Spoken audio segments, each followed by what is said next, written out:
ঢাকা ২ আসনের সাবেক সংসদ সদস্য অ্যাডভোকেট কামরুল ইসলাম। উনি গত ১৭ই নভেম্বর উনি অ্যারেস্ট হয় বৈষম্য বিরোধীর মামলায়।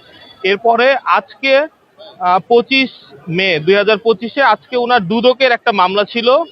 দুদকের মামলা ২৫/১২/২০২৪। এই মামলাটায় উনাকে আজকে মামলাটা তদন্তের জন্য ছিল।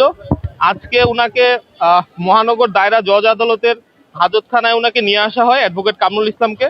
এবং আপনারা জানেন হয়তো উনি ২০১৭ সাল থেকে ১৭ ডিসেম্বর থেকে উনি পাকস্থলী জনিত ক্যান্সারে আক্রান্ত। উনি শারীরিকভাবে বেশ অসুস্থ। উনি যেহেতু গত নভেম্বর থেকে জেল হাজতে আটক আছে, উনি বেশ অসুস্থ এবং উনার ডে বাই ডে উনার ওজন কমে যাচ্ছে, ওজন হ্রাস পাচ্ছে এবং উনি পাকস্থলী জনিত বেশ অসুস্থ।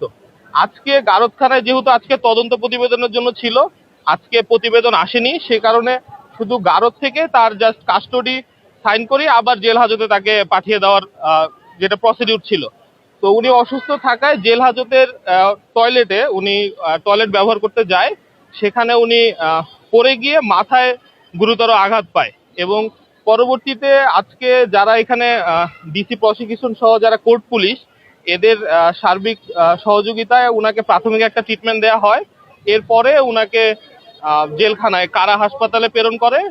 কিছুক্ষণ আগেই উনাকে কেরানীগঞ্জ কেন্দ্রীয় কারাগারের কারা হাসপাতালে উনাকে নিয়ে যাওয়া হয় এখান থেকে প্রাথমিক চিকিৎসা দিয়ে। আর উনি অনেক খোঁড়ায় খোঁড়ায় হেঁটে গিয়েছে গাড়ি পর্যন্ত। উনি বেশ অসুস্থ এবং উনি পাকস্থলী জনিত ক্যান্সারে আক্রান্ত। এইটা উনাকে আজকে আনা হয়েছে দুদক সমন্বিত ঢাকা যেটা জেলা কার্যালয় সজেকা ঢাকা ১, ২৫/১২/২০২৪ এই মামলায় আজকে উনাকে আজকে ধার্য তারিখ ছিল, এই কারণে উনাকে আনা হয়।